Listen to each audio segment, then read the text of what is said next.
But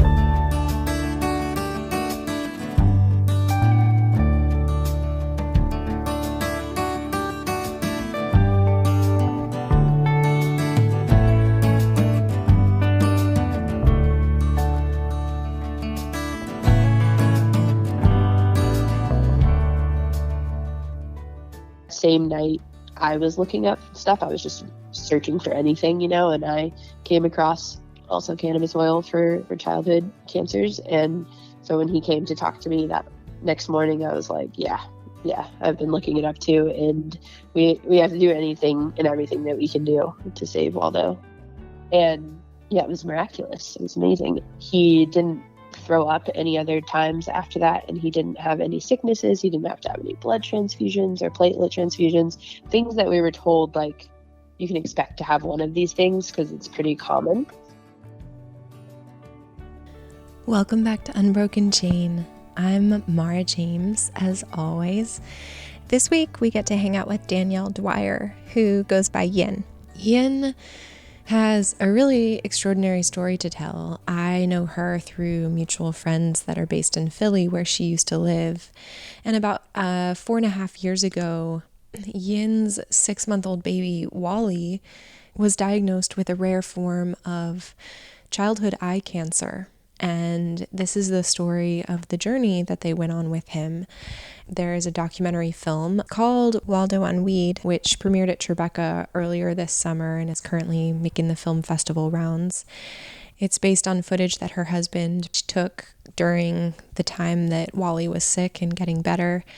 And I'm so grateful to Yin and Beej that they've chosen to be transparent about that part of their story, because as you'll hear, it was hugely formative to the way that Wally recovered, and there is a massive taboo around cannabis and children in particular.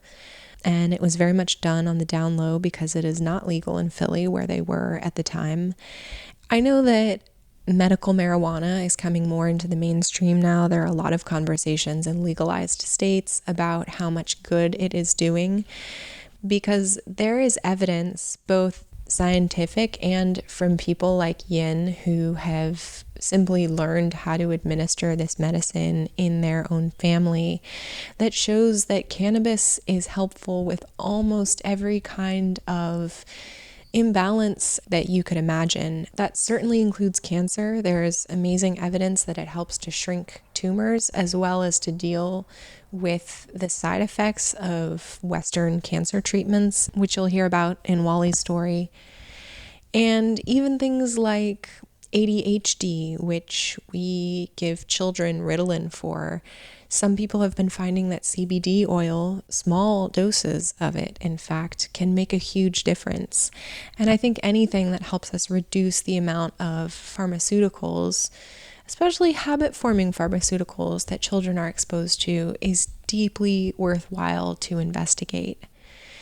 I love Yin's story because as much as it is about cannabis and healing, it's also about motherhood, a really fierce and very tender motherhood, and what it meant for her to step into that in such a powerful way, to go from becoming a mother for the first time to really advocating for her child in an immense system. And I learned a lot from the way that she spoke about that and what she learned about her own voice that I think applies to all of us, understanding what it means to be an advocate for ourselves and for those that we love when we're navigating systems that are not necessarily set up to see us in our individuality. That takes incredible courage and devotion to your internal voice, no matter what stories are coming in from the outside. And I really want to uplift Yin and the others like her who are taking their healing into their own hands, because that becomes the grace by which people like me, who have perhaps not been humbled by something like cancer, to start to evaluate the external stories that I'm allowing to shape my life. And she really invites all of us into our own exploration of the options that make sense to us. And that is exactly what we need to be happening on a massive scale right now, when the stories that we're being handed down are no longer serving us and serving our very survival as individuals and as a species.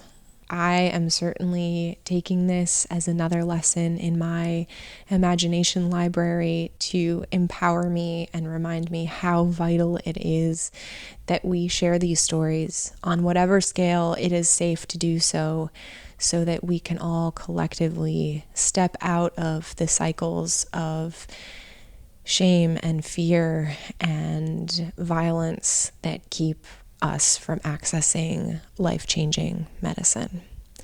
Here she is, Yin Dwyer. Hello. Hello. We did it. We did. And Waldo stayed home from school today with like a cough and a stuffy nose, but he's currently outside playing, like nothing is wrong. Yam, or Brian. I don't know what to call him. What did you say, Brian? Beej. Okay. We'll call him Beej. He wants to be called Beej today. My husband Beej and myself and Waldo. We live in Bellingham, Washington, in this amazing community where we're surrounded by oceans and lakes and creeks and rivers. And on a day where it's like the clouds aren't as prevalent, it's just like everywhere you look, there's mountains. It's covered with trees, and it's a place that we needed to come to after we went through the journey and the struggle and the trauma with Waldo's cancer. This will be year 3 that we've lived in Bellingham, and it just keeps getting better. So how old is Waldo? He's currently 4, and he'll be 5 in just a couple weeks. He's 4, 14, 14. Oh, wow. Which is a lot of 4s there. And when he was born, he was almost 14 pounds. Whoa, that's a big baby. Yeah, he's 13 pounds, 8.5 ounces. And when it was time for the due date, I was not going into labor. My body was just fine, perfectly fine keeping Waldo in there. And then at the 2 weeks over, we did all the things to try to induce me. And then it was time for the cesarean. The surgeon who was about to do the operation palpated my stomach and said, "Oh, this is a big baby.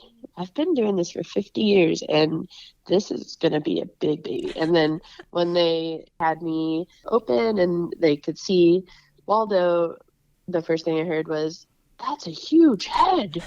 And then pulled him out and said, "That's a huge baby." And there was like this awe and giggling and around the moment, when they went to weigh him. And then just an eruption of "Whoa, 13 pounds, 8.5 ounces," and I was obviously out of it, just what? But Delaware County Memorial Hospital, that's where he was born. He was the biggest baby in the last 50 years or something that was delivered there. So they were trying to be really respectful, but they were also "Can we talk about this? This is amazing." People would knock on our door and be like, "Can we meet the big baby?" And then the woman who was in charge of press at the hospital asked, "So the local news wants to come and interview you guys, only if that's okay." And we're like, "Oh, I guess it's fine." But we had some kind of conditions, okay, we're not going to show his face, and we're not going to talk about the pizza business that my husband was owning at the time, the Pizza Brain. Let's not use it to have any kind of angle. Let's just tell him how big he was and move on. And then Waldo turns his head towards the camera, and we're like, "Waldo, come on," all right, I guess he's choosing, he wants to be seen. So there's this video clip that got circulated and just ended up going viral. And as I was up in my bedroom learning how to get Waldo to latch on and breastfeed, my husband Beej was downstairs and saying, "We just went viral." And I'm like, "What?" Just so confused. But so Waldo came into the world kind of with a big giant entrance, and as he continued to grow, it just kind of progressed into this. Do you want me to jump right into it, or do you want to ask me a question? Sure, yeah, please. Yeah. So yeah, we were in full on Waldo baby bliss. So amazing, so happy. Like he never cried. Like the only time that he cried was because he wanted to sleep next to me, that kind of thing. And then once I was like, oh, he wants to sleep next to me, he didn't cry anymore. He was just always like, his disposition was just so happy and so sweet. And then I started noticing, it's like when he was 5 months old, I started noticing that every now and then the light would hit his eye in a certain way. And there was this like kind of hollow white sort of reflection on his pupil.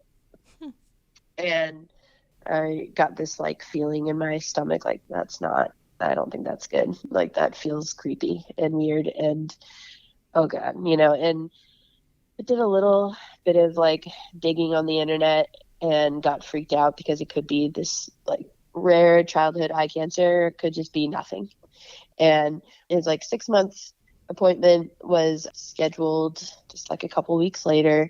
So I was all geared up waiting, like I'm going to ask them, and people and friends, leading up to it were like, oh, I don't even see it, but then the closer we got to his appointment, the eye that I had seen it in was like starting to drift outwards. And when we got to the appointment, the pediatrician was like such a wonderful pediatrician, and she's so present with us. And then you could see this look on her face where she was like, I'm noticing that his eye is doing this thing. And then I told her about the reflection that I had been seeing, and she made us an emergency appointment right away to go to the oncologist at CHOP at the Children's Hospital, Philadelphia. And yeah, it was just like a whirlwind from there.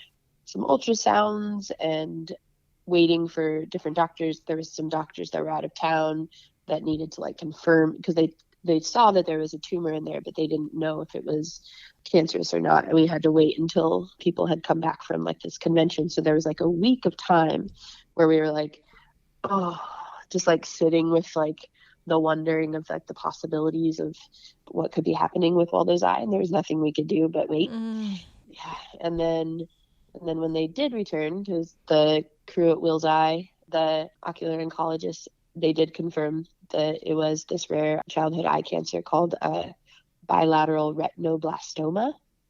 And we were told, 6 months of chemo, systemic chemo, and then also to come to Will's Eye Hospital where they would do cryotherapy on his eyes and laser treatment. What is cryotherapy? It's like freezing the tumor, because in the eye, you can't cut things out. You can't remove a tumor. So these ways to shrink the tumor. In one eye, there was 2 little tumors, and then the other eye was a large tumor. And in the eye that had the 2 small ones, that went away rather quickly. And then the one that had the bigger tumor took a little longer and it needed more time. But it was the one that was presenting in the beginning as like drifting outward. We were told that it's actually saved both eyes because we could see it quickly. So we went into the whole world of being in the children's hospital and chemotherapy. And that must have been such a jarring shift from like baby bliss to cancer world. Oh, yeah, absolutely. It was very surreal and very much like I didn't have a place for it or like a space for it in my mind that I was familiar with. It was like part of me was like rising up as the other part of me was like shrinking back, being like, oh, I don't know what to do. I have no idea what to do, and just trying to trust the best course and the best path, but not having the map, and just kind of being led and feeling like trusting, but also like really, really afraid. Yeah. Do you have a sense of like, would this have been developing when he was in utero? Is this a genetic thing? So that's where it gets a little fuzzy, because they did genetic testing, and it showed that it is a mutation of the RB1 gene. It's in the retina. But in order for them to know whether or not it is something that we were carriers of, they would have to do testing on us that would be outside of our insurance. So it would be like out of pocket. And they only really suggested that we do that if we were planning on having more children, but we already knew before we had Waldo that we only wanted one. So yeah, something happened in utero that was a mutation. Our oncologist was so, from the get-go, she said, you've done nothing to cause this. Like, just because I think there's that, like, that wonder, that fear, like, is there something that was like something I could have prevented? And she was just like, straight up, no, there's nothing that you did or didn't do. This was something that happened that's like beyond your control. So yeah. Wow. So what was the first step? The first step was starting the routine of the like monthly treatments. So there was 6 months of that, and the setup was to go to Will's Eye Hospital, where they would put him under anesthesia, and they would look at his eyes, and they would also do the cryotherapy, the heat treatment, and these things I talk about as though I'm like expert on, but I have no idea. I never saw it happen. So, but he would come out with his eyes, fully dilated and with a lot of like healing ointment on them. And we would go straight from there to the children's hospital, where he would start his 2 days of chemotherapy.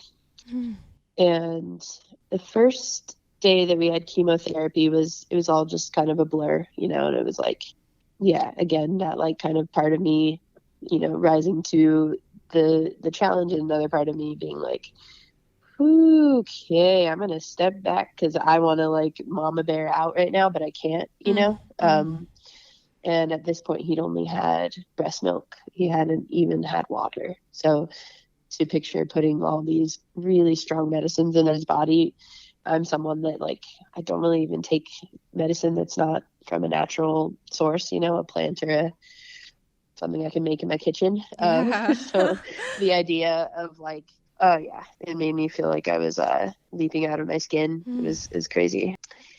And the first day we didn't really notice much, it was just kind of getting our feet wet. And then the next day he started coughing a little bit during one of the medicines being administered. And one of the nurses says, "Oh, is that Waldo coughing?"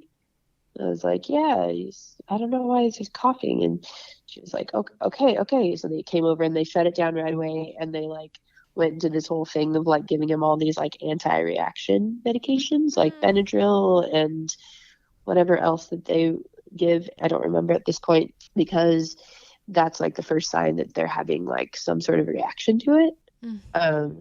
And so he's a baby, and they're like trying to help him, but he can't handle all this stuff at one time, so he just started throwing up everywhere.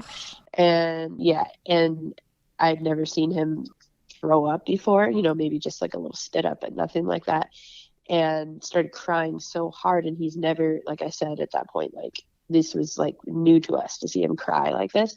So at that point I was like, okay, yeah, no more Miss Nice Mom. Like I was just like over it. And they were like, "Are you okay?" And I was like, "No, I'm not okay." Like what the fuck do we do? Like just so freaked out, And yeah, that's when it started like shifting from the like kind of days, the glazed over like, okay, we'll just do it, into the like, I'm gonna have a voice that says like, what's going on, and yeah, so that was the second day. And then leading up to this, like pretty much the night that we found out actually that Waldo indeed had cancer, our friends Mike and Larry were talking to Beach and said, "So what are you gonna do about this?" And he was like, chemotherapy. And they're like, what else are you going to do? And they're like, they slid over their phone and they like showed him these articles about parents that had used cannabis oil to help support and treat their kids during cancer. And they were like, let's do this, like, do you want to do this? And he just like, I don't know, but I want to do something. I know that I need to like, help him, and I'll do anything that I can to help him. And that same night I was looking up stuff. I was just searching for anything, and I came across also cannabis oil for childhood cancers. And So when he came to talk to me that next morning, I was like, yeah, I've been looking it up too. And we have to do anything and everything that we can do to save Waldo. So just like a couple days after, or the day after the first round of chemo was over, Beej and Larry went to go get the medicine because, in Philadelphia it wasn't legal at the time. And they knew what dispensary to go to get like the specific high quality, clean, pure extract this medicine from this amazing extract artist named Matt Rise in California. So they went and traveled and got that, and they risked a lot for sweet Waldo and ended up mailing it back. And Mike stayed with me and Waldo, once the medicine started to kick in, the chemo, Mike was there to help me through it. It was awful. It was so awful. He was so sick, and it was heartbreaking, and there was really nothing I could do. And I just, I gave him the anti-nausea medication, I gave him the pain medication and the stuff to help him not be constipated, all these sorts of things. And it all kind of took a little bit of the edge off, but nothing took it all away. He was still throwing up, maybe he threw up a little bit less, or he was still having pain, but maybe it was a little better, or just those things where I've noticed not much reaction to giving him things that were supposed to be helping him. And he just shifted from being this really pleasant, happy, active baby to just not being able to do anything but lay there and kind of whimper and writhe in pain. And he wasn't nursing, he wasn't crawling anymore, and he wasn't sleeping very well. And then when he did fall asleep, there was a regimen of how often you had to give him the medicine to try to stay ahead of him throwing up or something. And so I would have to wake him up and give it to him. Yeah, it was just it was torture. And Mike was just oh God, he was just able to witness it all with me and just be this is not helping. And I was I know. And then and he was pre-verbal, so I guess you're trying to pick up on everything that he's going through from other ways. Yeah. Beforehand, it was always just kind of just being all gibberish and sweet, communicative, happy, wonderful, go lucky babe. And then it was shifted to where he just was you could just see it all over him. It was totally obvious. And then when they came back and the oil arrived, there was this moment of just oh, I really hope this works, and you mix the extract with coconut oil so it binds with the fat and your body can absorb it better. And we were waiting for that to heat up and there was just so much anticipation, and all those laying on the kitchen floor in our arms, just just please, basically. And then we gave him just the tiniest bit, just a tiny the head of a pin, just a drop that small. And within an hour, he was hungry again. He pooped his diaper and he was crawling and laughing. And we were just no way. Yes. Yeah. It was it was that quick and that dramatic. And from that moment forward, we kept giving it to him, and we would start with 12 hours in between. And then if we noticed that he was getting the slightest bit of nausea or discomfort, then it would be maybe try every 10 hours. It was something that because there wasn't a specific, set of directions or instructions. It was all just we're doing the research on our own, basically.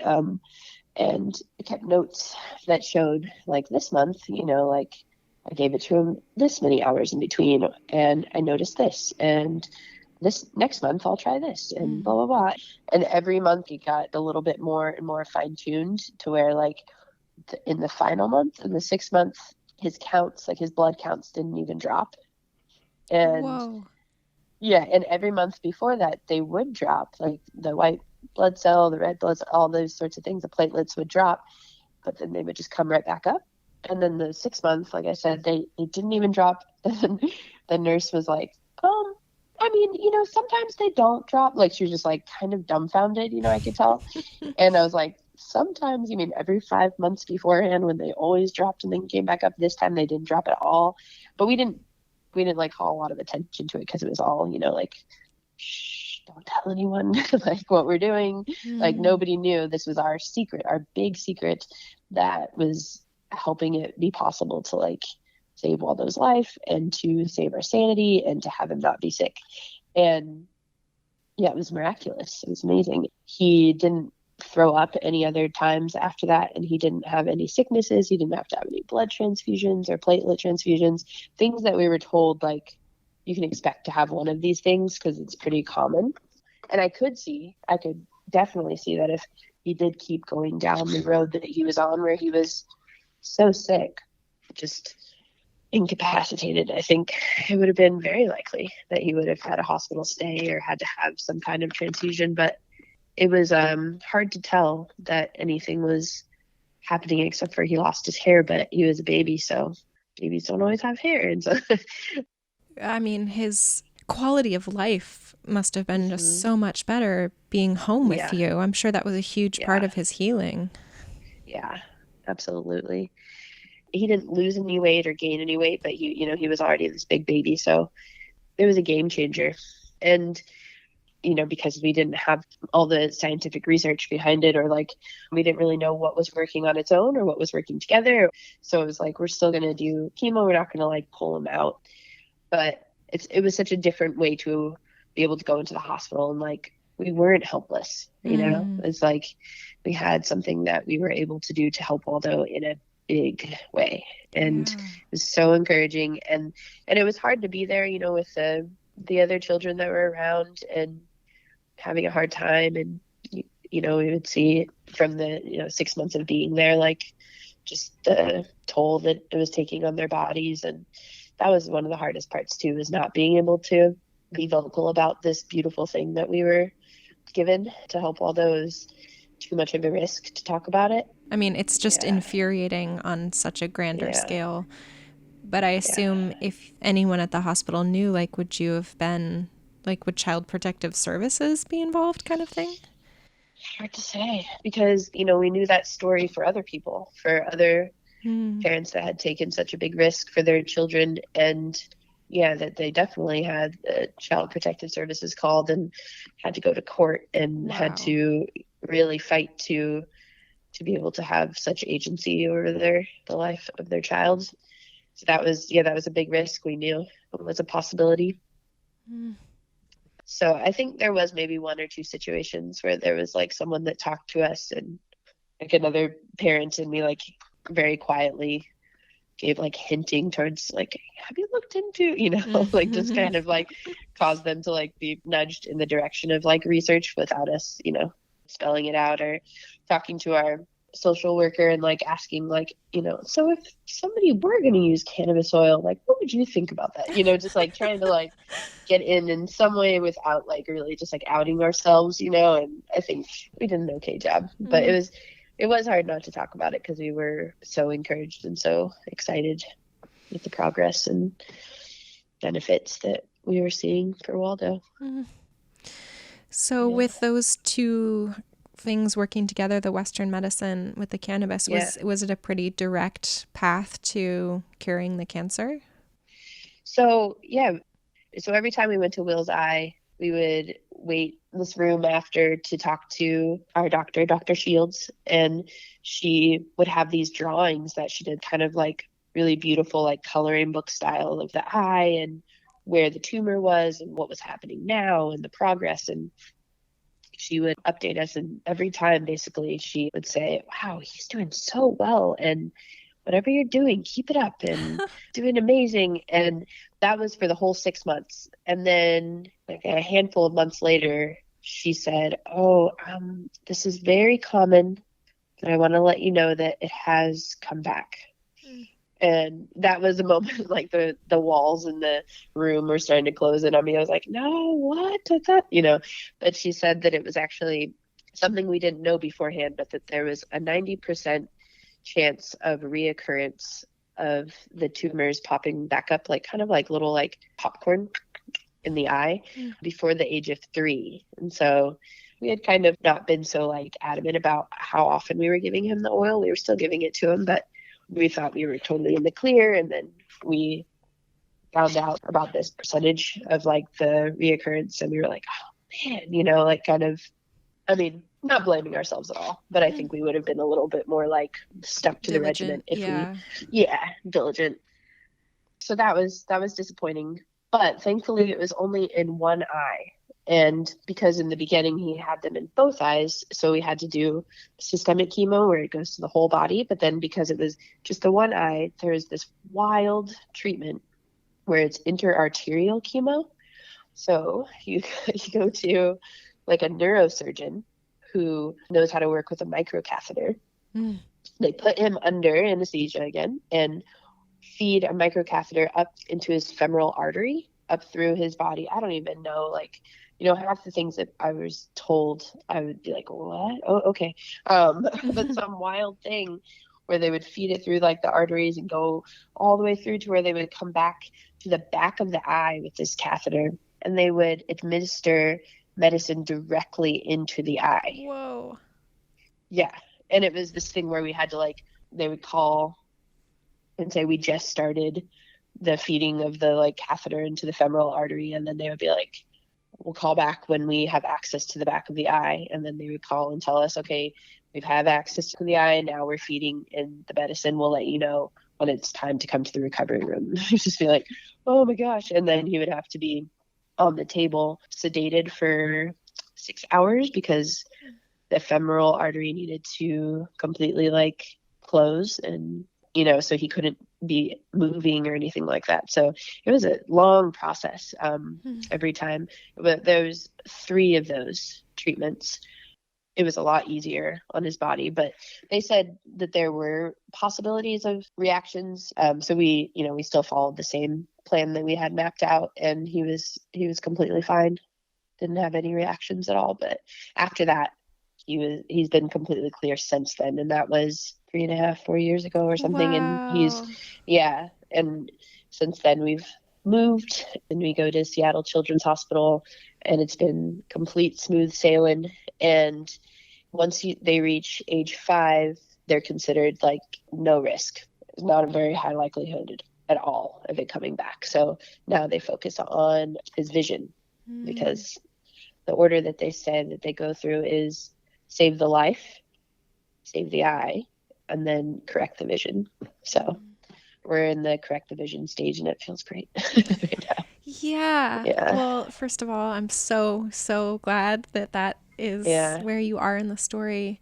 And I want to give so much credit and love to cannabis, and I want to get deeper into that. But I also just want to acknowledge that Western medicine is fucking incredible, and I know. that Totally. that component is really important to honor too. So yeah, absolutely.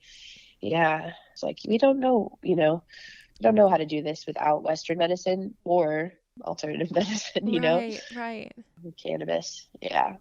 You must have had to just practice such exquisite like trust in that process, because you just had to surrender your baby to these people over and over again. Yeah. But I did have a couple times, maybe 2 or 3 times, where I did find that strong voice that was like, all right, Waldo cannot speak for himself. So Beej and I would stand up and notice when there were things that were, I wouldn't say like questionable, but I would say more like just times where we had to advocate for him, where we would say, we would like question something, and the doctors would be like, well, I don't know, maybe. And they would have to, I'm being vague because I don't want to like throw anyone under the bus or anything, but like, I think that Western medicine is really good at being strong and going straight to eliminating a lot of things, which you want to do with a tumor and like cancer cells. But the like individualized care, I think, is lacking a lot of the times. And so there was this grand scale of like, this is how we treat everybody. There's no room. I don't think it's like hard for the doctors to know how to make things so individualized. So there were times where I would speak up and say, that doesn't work for us. And we would get a little pushback because they would say, well, this is how we've been doing it. And I have to advise you that if you like steer away from the path at all, you're taking that risk yourself. And I want you to know what could happen or not happen, and know that like this is how we've been doing it with everyone and we've found good results. And we would say, yes, we're going to take that risk, because we would see things like maybe too much medicine on one day, because they would do it over the course of 2 days. And we found that we wanted to do it over 3 days, so it wasn't so intense on his little body. That was one of the things. And then just questioning, can I see that list of medicines that you're giving him? Asking for communication between places that don't always communicate, because there's just so many patients that they're working with. So I think that was something that was really valuable for me to learn and to use my voice in, was to say, I know that you have a system for everyone, but it's important for me to pay attention to what's happening specifically with Waldo. So I was trusting in that way of like, okay, you're the doctors, you guys have done the research. I trust that you have Waldo's best interest in mind. But if there was any moment where I was like, that seems like, I don't know, that I would ask about it, and then find actually that sometimes they would be like actually thanking me, like, wow, thanks for asking about that, because that is something that maybe for Waldo you could make that decision. But so it was a challenge that I found on the other side, was like, I'm really glad that I did speak up and didn't just blindly trust everything, because we learned a lot, and I think benefited Waldo and maybe other patients in different indirect ways. But it's a wild thing, because it's really scary, but it's also like, it's your kid, so you got to be able to pay attention even if your brain is just fried, And so that's, for me, that's what cannabis gave me too, was some breathing room to be like, not just, making it by. Like I felt like we were actually thriving in this place that I could pay attention, because I wasn't just like a zombie. And that's how I felt the first couple of weeks, was a zombie, just kind of like, I don't know what's happening. I'm going to follow this and just like, hopefully I can like still live my life. I was just so consumed with the doom of it all. Yeah. And then the cannabis oil, it just helped like clear a lot of that fog, and I could see things again. I was able to like have clearer vision of what was happening around me, and I was able to speak up at certain times. Yeah. So you had your own relationship with cannabis. Yeah. Yes. So beforehand I was maybe a prude, not a narc, but like definitely somewhere along the lines of like afraid. I was totally afraid. I think because I'd grown up like pretending to like get high, but never actually got high. I would like smoke with my friends and be like, yeah, man, this is awesome. But I didn't even know I don't even think I knew how to inhale or whatever it was. And then when I was in my early 20s, I was with some girlfriends at like a sleepover, and it was super fun. And they were like, do you want to smoke some weed? And I was like, sure. Yeah, of course. And then I was very like unaware of how to like even hold the pipe, or like, where do I put my thumb, or what's going on. So I was getting instruction, but something that I didn't get instructed on was like, just take one little puff and sit with it and see how you feel. I was treating it as though it was alcohol. Like, the more you drink, the more fun you feel, which I don't feel that way anymore about alcohol either. The more sick you feel is how I feel. So I just was like, oh, I'll take a little more and a little more. And then eventually I felt that I was like too high, like, oh, there it is. And I pictured that I was in like a tunnel, like everything was like so loud and overwhelming and overstimulating, and I was like, oh no, this is not fun. But I was just too stoned. And then so for a long time, that's how I thought about it. That's how everybody feels, and it makes you feel crazy and paranoid, and why would anyone want to do it? Reefer madness. And then after seeing how much it helped Waldo and other people in the world, people that we were getting to know and connect with through the community, I was noticing that I had some anxiety that was being brought up from being in the hospitals and, just answering so many questions, and just seeing Waldo in that environment, like, and being around kids that were so sick. I just was starting to have this anxiety and trauma that was building inside of me. And Beej had suggested, like, well, why don't you try to maybe you could find the strain that works for you that could help with that anxiety. And it took a handful of times before I was able to like really settle in and like experience something that worked for me, that felt like a, oh, there it is. That feels so much better, just to like release a lot of that anxiety. So it became my medicine too. And I actually would take, so the strain that Waldo, the cannabis oil that he had been taking, is ACDC. And the, yeah, funny name, but it's a very high CBD strain. It's like 20 to 1, 20 CBD to 1 THC. So it's very suitable for children and for people that are sensitive to THC, but it's also very it's very powerful. So it really works with like healthy cell growth and protecting the body and helping with the nausea and the immune system and all that. And it has just enough to where it activates the CBD, because, they work together. And I was taking that as well, just like a little bit here and there. I became such a believer, like obviously from the moment I saw how much it helped Waldo, but then taking it myself, I felt just a lot of relief and a lot of support from the plant itself. Yeah. Wow. I mean, that's just, I just can't believe that is possible, and that it is illegal and not available everywhere. I know. And yeah, and people have found our story and will contact us either through email or through like social media platform online or something, and tell us their story, because people are always wanting to know like how they can help their children or help their family member or themselves through the journey and process of cancer or chronic illness. And we share our story, but it's so specific to each person. And it's really also like a big risk for people, especially that are living in places that don't have access to cannabis or to even just quality cannabis. There's some places that it's just really hard to get. So that's a big factor, is telling people, like, how can you get it? I mean, I don't know. You have to you have to take risks, and you have to seek out. Like, that's what we did. Our hands were held, thankfully, by Mike and Larry, and like we were guided into it. And those people, the Mike and Larrys, exist in different ways in different places, but they're not advertising and broadcasting, right, because it's the risk that they're taking themselves, which it shouldn't have to be like that. It would be amazing if it was open access for all people who need the medicine and the plant. The plant itself seems to want to be open source, so it's like the information should be as well.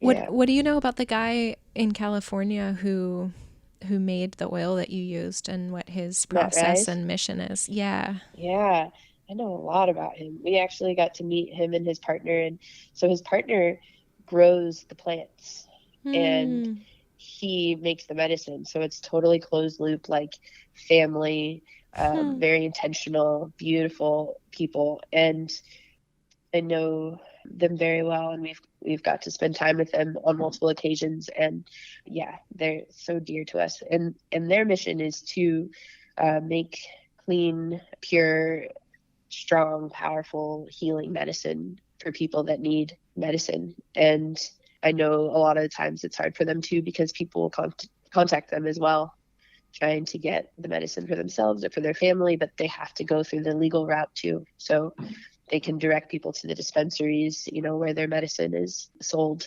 But again, it's like they can't freely just like give it out to people. So I think that's hard for them as well. Like, they want to help everyone, and they can within certain confines, of like the laws and the states and the different regulations. They've been growing and making medicine for quite a while, and are doing a wonderful job. Yeah, what a service. Yeah. In your understanding, is it important to have the whole part of the plant involved in the medicine? Because I've talked to some other people who are using CBD oil to treat epilepsy, and I think they were not seeing the results that they wanted, and were wondering if that might have been because half of the spirit is missing in a way. Right. So when I hear CBD oil, I'm thinking of hemp. Is it hemp? that you're... I'm not sure. That's where in my mind, the big difference is whether it's derived from a plant that's cannabis plant that has THC in it, or if it's hemp. Because I mean, I'm not an expert on this, so I guess you're going to quote me, but we'll take it with a grain of salt. Yeah, take it with a grain of salt.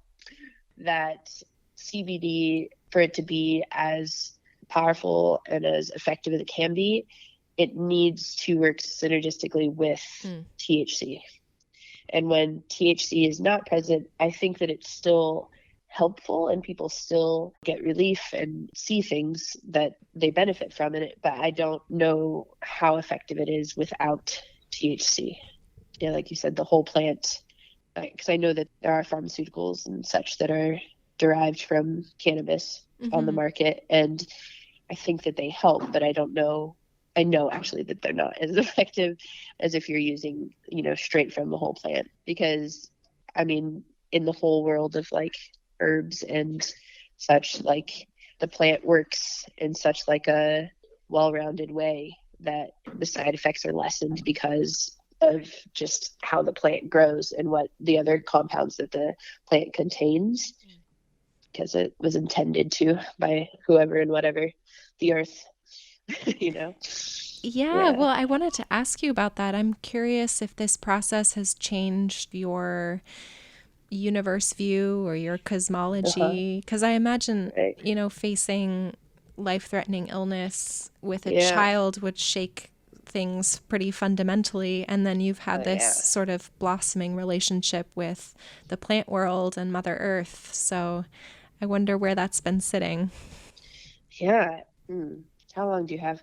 Well, because I grew up a very conservative, strong Christian. Really? And I was actually a missionary. Like from the time I was like 12 until I was like 21, I went on missions trips and went all over the world, even went to India and Nepal and Romania and all these different places. And I'm covered in Bible verses as tattoos. So it tells my story for sure. But slowly, maybe my mind opened in these other ways to the possibilities that like Jesus was not the only way. I think that my mind had been like already, from going to different countries and from experiencing different cultures and different ways of belief and approaching life. My mind was already in that way. And then I started learning about holistic medicine when I was in my mid-20s, before I had Waldo. And actually, I finished my like holistic healthcare practitioner program. I was doing it online, a distance program that was actually in Portland. I was finishing it as I was like nursing Waldo. Really? Yeah, I did a bunch of courses on like herba materia medica and like started learning about herbs and alternative medicine and like holistic healthcare in all these different forms. And so my mind was on this path of alternative healing, and I was pretty anti-modern medicine, but had learned in my schooling that there is a place for it. And so I think that this like continued to inform that as well. And I didn't ever feel like, oh, why us, or the world hates us, or the universe is trying to punish us, or anything like that. I felt like maybe I got more of an insight of like the suffering of the world into like a very common thing that we all share that no one can really escape, but knowing just how to be aware of what's around you and ways to lessen that suffering maybe, and to like appreciate and have gratitude for the people that are able to open those doors for you as well. Yeah. What do you think those keys are to lessening suffering? Okay, here we go. Hold on, I gotta drink a little more water. All right, so the weekend before Waldo's first chemotherapy treatment, my friends treated me to a Thai massage in Philadelphia. And I'd had multiple Thai massages before with this woman, Debbie Philpotts, who's amazing and lives in Philadelphia. And after I received that massage, I wanted to learn. And so I waited until we were past the like chemo 6 months. And then I started taking Thai massage. And then when I moved here, I went to this school, the Naga Center in Portland, Oregon, keeps going back around, and found and learned through my teacher and her teacher that one of the roots of Thai medicine is based in Buddhism, in the Buddha Dhamma. And so for me, I've been learning about the fact that we all suffer, can't escape that. But, you can look at what causes you to suffer and then know that there is an end to suffering, and then finding that path to the end of suffering. So it takes a lot of awareness, takes a lot of mindfulness, a lot of intention, and a lot of opening and trust that your story is not unique. My story is not unique. It's unique to me because I'm experiencing it, but that there is this shared feeling that we all suffer, and that we all go through really, really hard things. And knowing that even just that awareness that we're all connected in our suffering, I think helps lessen the suffering, and paying attention to what we're working with and what we're facing, and being aware of that, and being as present as we can with ourselves and those around us. I think that's, in my mind, that's the path to the end of suffering, is just paying attention. And I felt that cannabis oil gave me the ability to pay attention because it was a lot of the suffering was alleviated. Waldo's suffering, which in turn lessened our suffering, mine and Beej's suffering, and our family and friends around us. And so, yeah. Thank you for sharing about that. Totally. Yeah. It's kind of hard to know how to say those things out loud without it being, because it's very, there are words for it, but sometimes words feel like it's just pouring a bunch of water on it. Totally. Totally. So, yeah. Do you have a sense of does cannabis have a personality or a spirit to you? I would say that it's, yes, they do. In the way of I feel different energies and different spirits from the different strains, and depending on who grew it and how happy the plant was, with whatever sort of conditions that the plant was grown in. I've experienced different medicines from different people that, some people carried this certain energy that I felt in the plant, be it if they were sort of anxious, or I don't know, that might be a little too weird, but no, I believe in that completely. Yeah. That's partly why I want to move someplace where I can grow my own plants, because right now I'm just buying from, a dealer who knows where it all originated. Yeah. Definitely noticed the difference between when we lived in Philly and we didn't have access to good quality, very intentionally grown medicine, to when we did. It just you could feel that different shift. If I knew who grew it, and I knew the intention and the things that they, put into the soil, or the different ways that they brought in the sunlight, or whatever it may be, it was so clear. The energy was so clear, and the spirit was so clear, and very healing, and very opening, instead of the thing that I think a lot of people associate with cannabis is always having heart palpitations, or anxiety or stress. And it's there's a lot of things that cause that, which could be maybe some sort of association that you have with it, or how it was grown, or maybe there was pesticides that were used. Maybe the plant was harvested before it was fully rounded out, and there's wasn't enough knowledge. Whoever grew it didn't know. There's a lot of factors, and I think that maybe could add to that personality, or to the spirit, whether they're fully developed, or whether they're nurtured or cared for in this way that can help you feel like you can be nurtured and cared for by the plant itself. The never-ending cycle. I think you, cannabis and other psychoactive plants opened me up to that realization, but then I've kind of extended that to anything I put in my body, but especially other things that I'm eating. It's just made me aware that everything is imbued with energy, and how we engage with it really matters. The vibration of it is absolutely felt.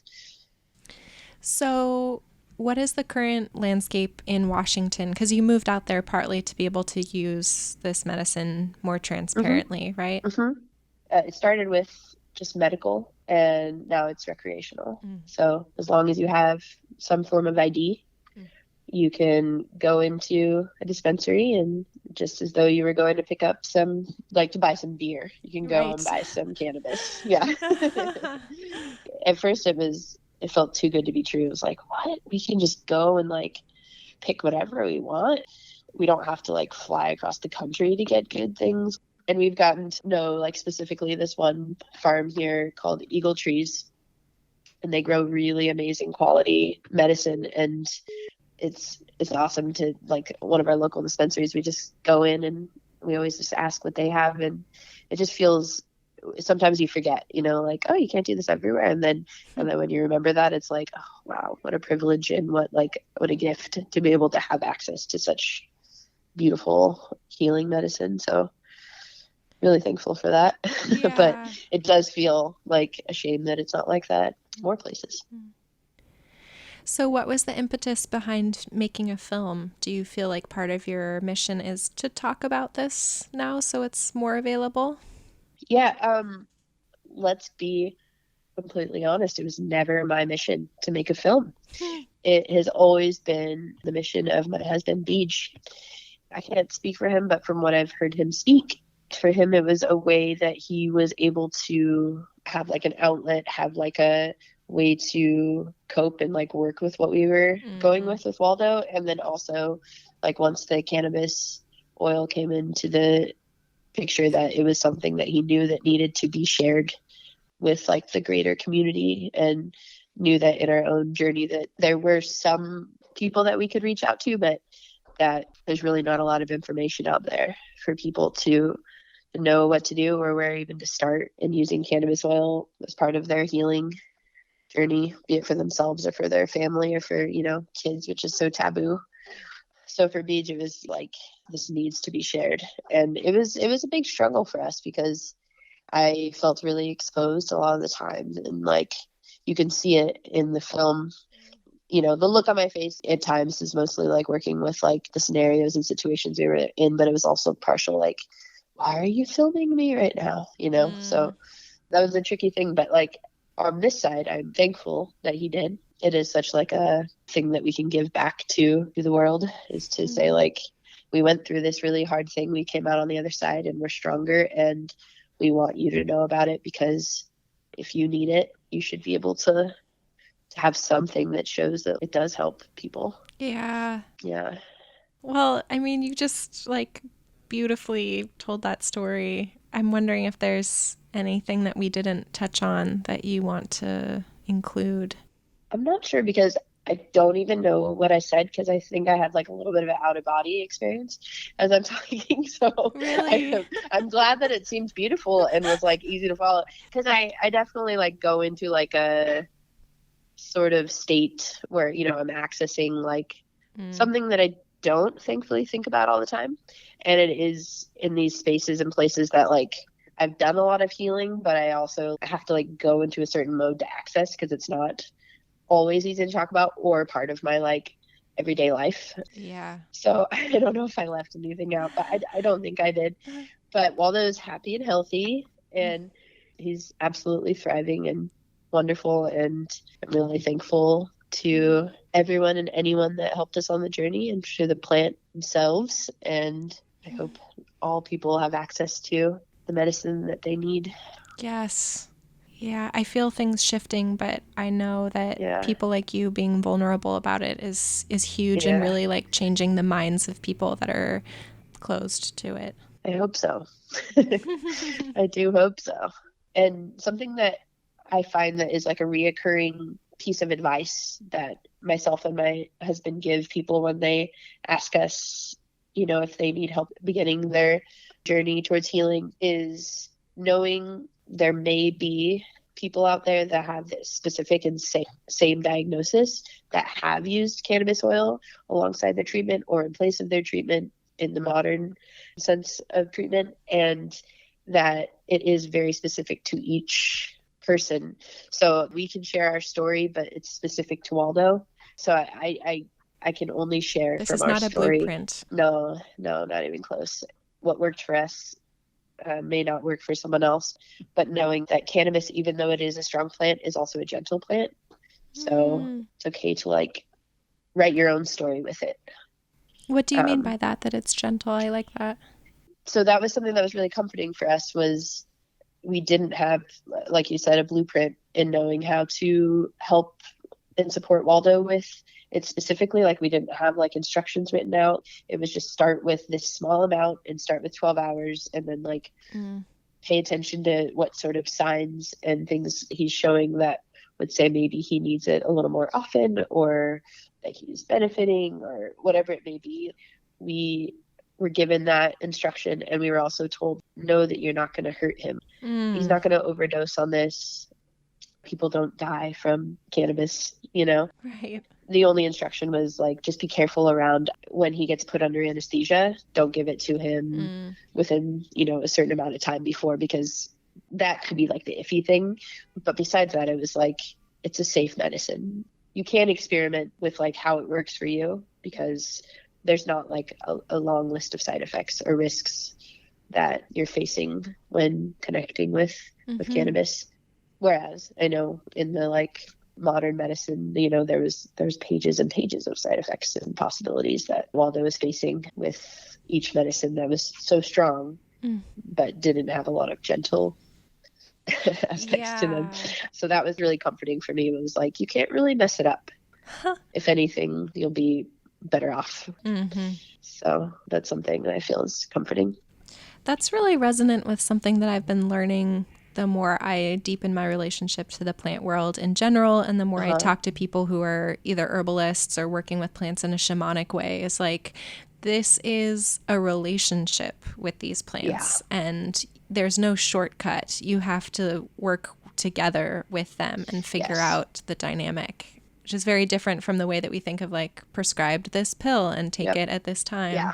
It's a lot more involved, but it's a lot more rewarding too, because it becomes customized to like what you hear your body saying and how it's responding to the plant, and vice versa. And it's very rewarding. Yeah. It opens up possibilities for healing on a lot of different levels. Well, thank you so much for being down to talk about it. And I'm so grateful that you're exposing people to this option, and so grateful that Waldo's healthy. Yes, me too.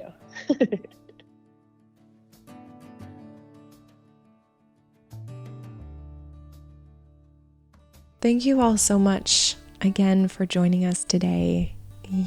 I encourage you to talk to people, use the internet as a resource, and continue to deepen your exploration of how medicines like cannabis in particular, but really so many plants that want to offer their service as healing allies, could be available in your lifetime. And I want to echo Yin's sentiments that there is always a right time to start your relationship with plants, and that there's no such thing as waiting for an authority when it comes to plants to tell you what that should look like. It's an instinctual relationship, and any herbalist and medicine person worth their salt will tell you the same thing. It takes bravery and patience and trust, especially for those of us that have deep programming from our childhoods or our socialization in the West, to believe that plant medicines are inferior or that it's all in your head. If you are at the point where whatever in your life, be it a physical crisis like cancer or a series of relationships that are showing you that something needs to shift, if you're at a point where you need help making some really big changes, plants are the biggest ally that I and so many that I love have encountered that have helped to make really lasting shifts. We're talking about real healing that doesn't just treat symptoms, but that changes paradigms. And if you're ready, that invitation from the plants is always waiting for you. And you have, in this moment, all of the expertise and experience that you need to start exploring. The plants will teach you if you ask them to. And as far as I can understand from my own relationships with them, they will be grateful that you have asked and that you want to listen. And I encourage any of you that have positive stories about plants, about cannabis, to tell them. Start sharing them with your circle. Share them with your parents or your relatives, with the people closest to you where some of the hardest work may lie, to be transparent. We can't afford at this point in our culture to not be telling good stories about the things that have helped us. There are too many people that are suffering unnecessarily, and there are tools available that can help us.